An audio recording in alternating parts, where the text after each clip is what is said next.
Hello, my name is Margaret Adele, and welcome to another indie book review. And this one I was super excited to get to. When the author first told me about the premise, immediately I was intrigued. And that is Whispers of Hope by Angel Nyx. This is a BDSM romance novella with some much more serious elements. Emma is in her mid-20s and has just found out that she has breast cancer. She goes to a BDSM club that she frequents called Equinox to get her mind off it. And wouldn't you know it, that same night she meets a new dom called Griffin who promises to help her through the insanely hard time she's about to go through with breast cancer. The author explained that this was based on some trouble in her family where she's had family members that have died from breast cancer. So this is something that she really, really wanted to bring forward, as well as the BDSM aspects. Now, in most of these BDSM books, there's always the question of how accurate is it? Because most of us aren't in that community. And so we can really only find out after the fact that, oh, JK, this book is actually a horrible representation. But in this case, it's different because Angel Nyx is a member of the BDSM community. And just so we're clear, yes, I did get permission to give that information. I asked, we're good.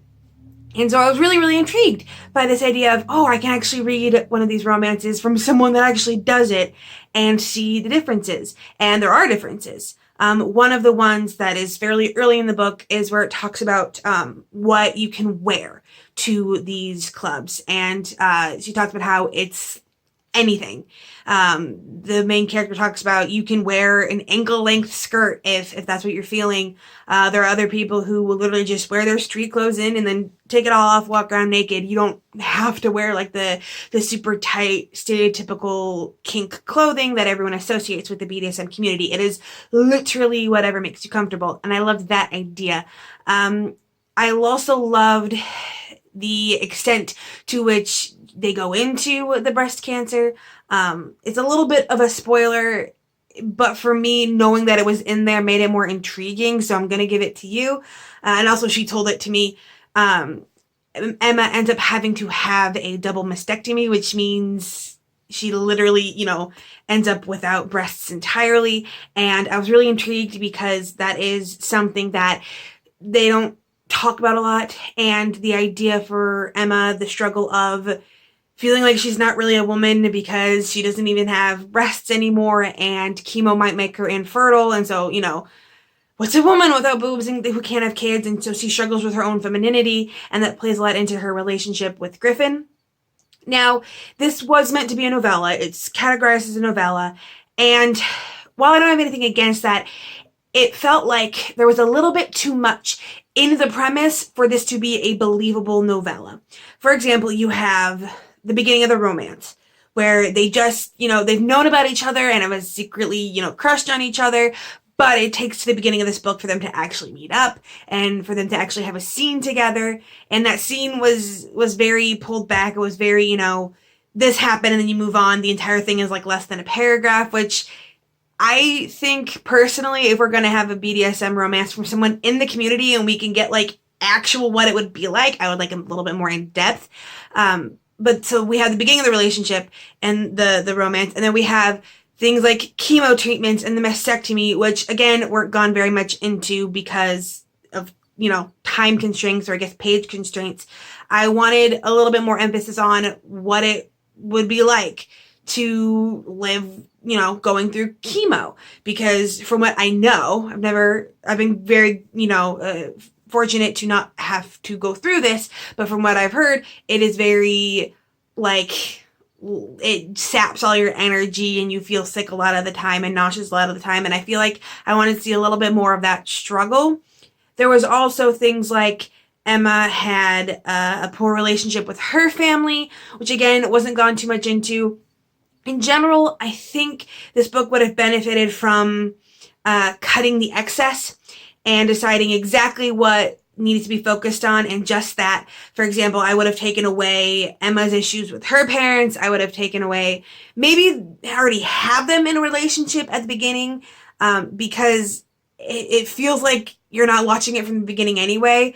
It's like not even insta love. It's like they were just already in love, and this is just what brought them together, after already, loving each other. So I think I would have preferred cutting all that and just focusing on the BDSM and the breast cancer wholly, because, and this seems to be a recurring theme. I don't know if this is something that happens regularly with indie books, and maybe this is just something that, is a regular struggle, I guess.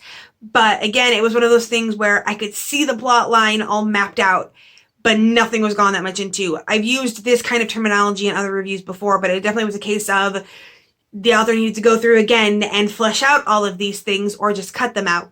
For example, I mentioned before, Emma has this poor relationship with her parents, and in some truly overly expository dialogue, those phone calls where they give way too much information over the phone that they wouldn't actually if they were going to speak to a relative, but they need the reader to know.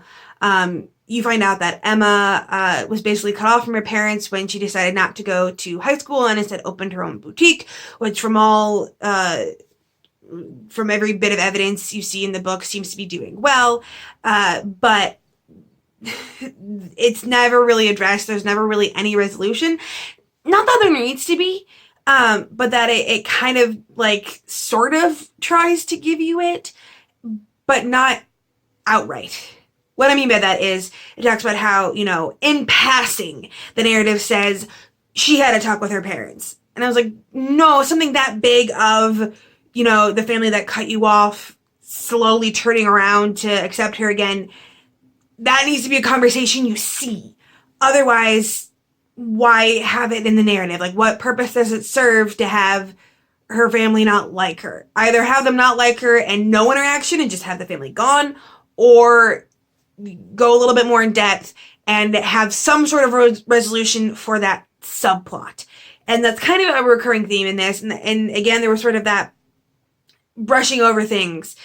Emma and Griffin had a long talk over dinner and realized they had all this stuff in common. Next day, I was like, no, I want to see that. Line by line, I want to see that, because that's them falling in love. That's the book.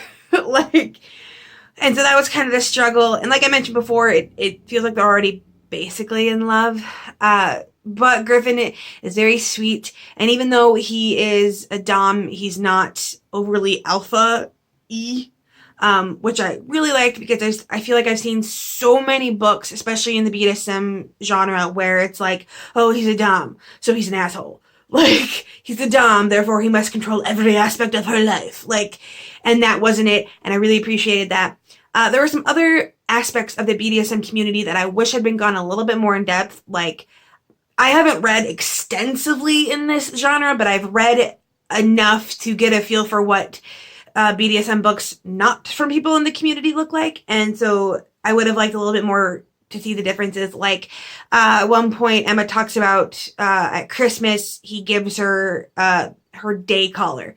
And I was like, okay, I can kind of guess what that day collar would be, but being able to know for sure, so a little bit more in depth there, it kind of felt like the author was expecting you to already know what that was. And if we've learned anything from BDSM and romance books, it's that there's so much misinformation that the person who takes that as gospel, as representation of that community, probably already has 20 other false ideas in their head, that explaining the legit aspects of the community would probably be helpful.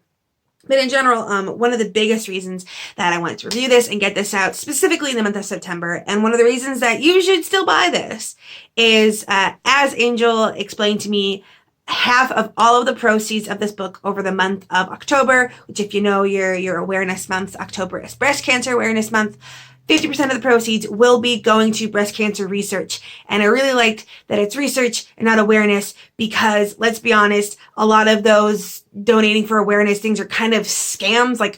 Everyone's aware of breast cancer. We don't need money to be spent on commercials. We need money to be spent on scientists in the lab trying to figure this out. So I was really appreciative of that. And why you should wait to buy this until the month of October and read it then. It is a very quick read. I think entirety, the copy I had at least, was 120 pages. So it's super quick. And because the narrative is a little bit more detached, it reads even faster than that. I think at one point I was reading over 2 pages a minute, which if you've been following me, you know that 2 pages a minute is already my fast speed. So it reads really quick. And the money you spend on it during the month of October is going to a good cause. So it's definitely something you should check out. And this is another one of those where I love the idea of it so much that I would love to read a rewrite if that ever happens. And I've actually talked to a lot of indie authors that are very open to doing that. And that's kind of the joy of indie publishing, where an indie author can like have their book published and then be like, you know what? No. Bring it back. We're going to try this again and republish. And I love that idea. I love our indie authors that can admit that, maybe we need to try again. So I'd love to see a rewrite of this. As of right now, I gave it 3 stars. I loved the premise. The basis was all there. I just need it to either go more in depth and be longer, or for more of the extra stuff to kind of be cut out to allow the major facets of BDSM and breast cancer to have breathing room within such a short span of pages. But I truly enjoyed this, and thank you so much for sending it to me. Now, I'm still closed, unfortunately, but I have cleared so much recently, and I'm super happy about this. I should be open by the end of September. That is the goal. I'm going to try to get at least 1 or 2 more out by the end of September, although with the Tome Infinity readathon, that's iffy. So maybe I should say maybe by the 2nd week in October. Hopefully. I'm going to try. There's so many emails in my inbox that are waiting for me to look at, and so many of them I'm interested in. So if you've heard of any other books that do this kind of premise where proceeds go to charitable causes, I know I've heard of a traditionally published book for whom X amount of the proceeds go to stopping elephant poaching. It's somewhere on my shelf. But regardless, if you know of any other ones that have been used for those purposes, those charitable purposes, please let me know in the comments down below. I am always up for that. I get to read and I get to contribute to a good cause. Twofer. But regardless, I hope you have a wonderful day and a marvelous tomorrow.